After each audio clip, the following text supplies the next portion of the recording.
my beautiful friends. It's Julia here from Made by the Chef, and today is a cooking day. That's right. So every week I put out videos now. I do one on a Monday, which is very much about mindfulness and that wonderful meditative process.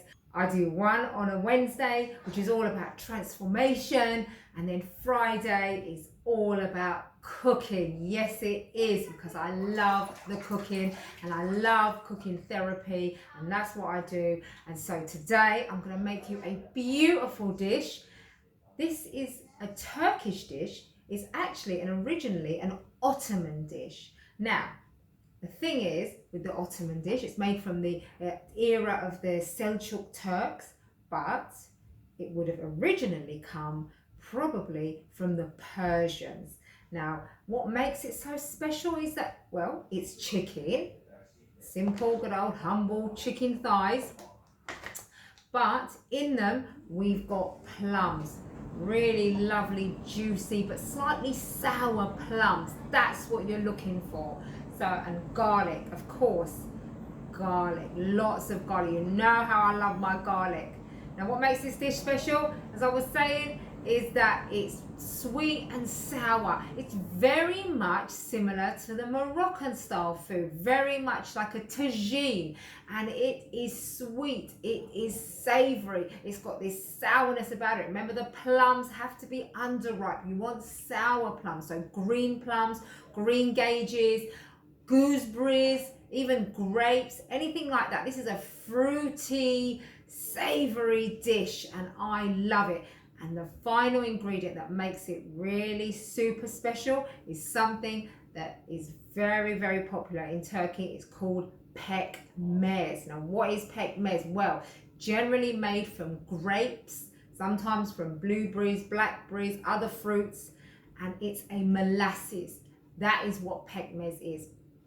It's a molasses, thick and sweet. Thick and sweet molasses. There you go. Look at that. Oh, absolutely beautiful. Look at that.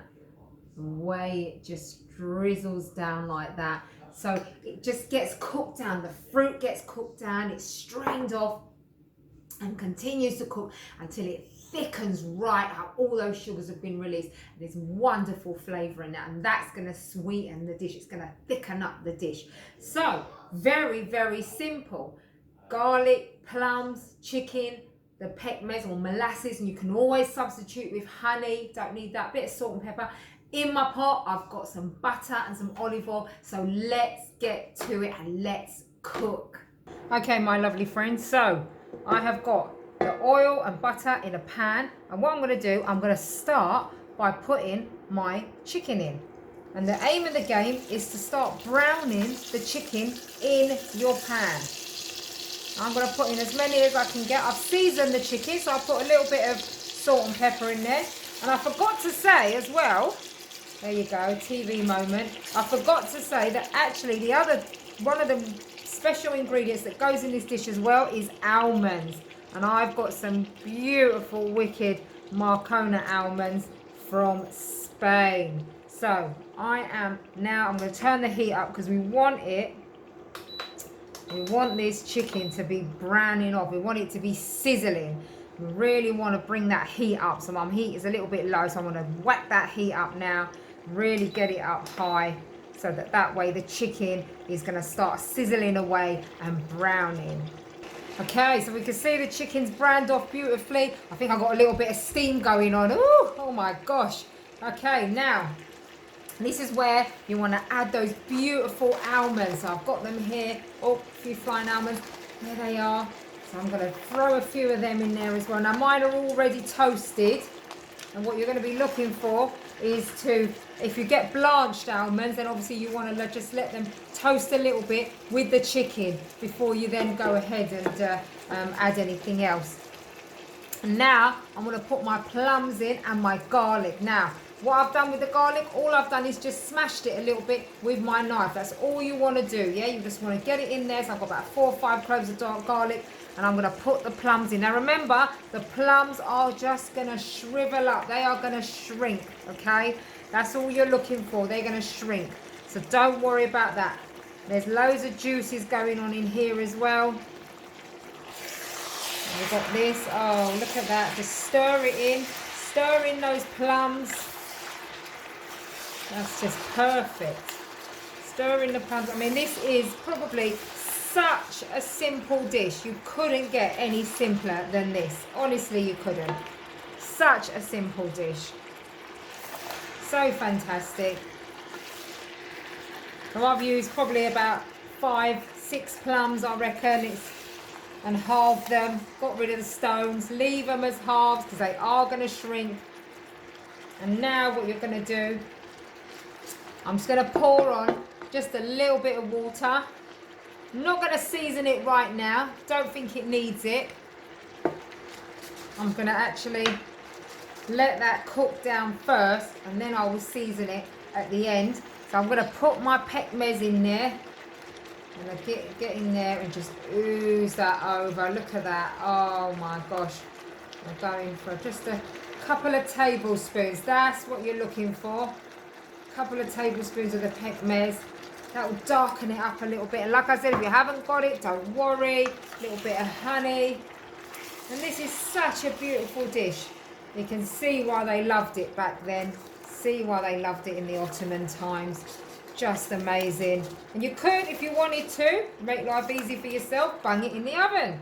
Put a lid on it, make it in a casserole dish like I have, and put it in the oven. It will cook out just as well.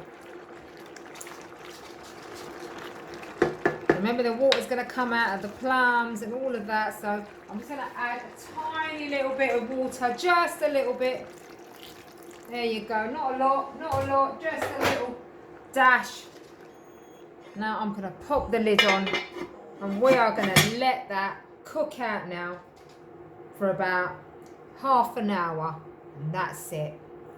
And here he is, my friends, Erikli Tavuk, as we say in Turkish, plum chicken, this beautiful Ottoman, originally Persian dish is ready. Let's take the lid off the pot. I can't wait. The aroma is amazing. It is amazing. It is just the juices. Oh, look at that. There's wonderful, wonderful gravy as well to it now. Oh, the sauce. It's just amazing. Right, let's get our plate. I'm going to get some of the chicken out for you to show you. Oh, look at that. Oh, yes, yes, yes. I say yes. I say do this dish. Have a go. Make it, because it is too irresistible. I tell you, it's too good to miss. The family will love it. Yeah, those wonderful plums have softened up now. Oh, look. And there's the almonds as well. Oh, that is so beautiful. I love it because the plums all soften up. So they're just amazing to have with it as well. So you've got that sweetness, slight sourness as well. And then get those almonds as well. And this is, you know what, it's an international dish. You've got South African plums, Spanish almonds, got some British chicken. Oh, that is amazing. It smells. Oh, and now I'm going to do a little bit of coriander on there as well, just to really finish it off. A little bit of coriander, and there you go. There is your Erikli Tavuk. Just such a beautiful dish, so divine. Have a go, make it at home, spend some time, take time out to cook. It's so therapeutic, it's so valuable. You know, whether you've got a family or you're on your own, making something, that time you take to chop, prepare, something nutritious, something delightful and tasty to go inside of you, and taking that time, not looking at your phone, not watching the telly, sitting there at the dinner table, taking your time, spending time over eating that wonderful dish that you took the time to prepare. That's true mindfulness, that's true cooking therapy. Have a wicked day. Thank you for watching, and I'll see you again soon.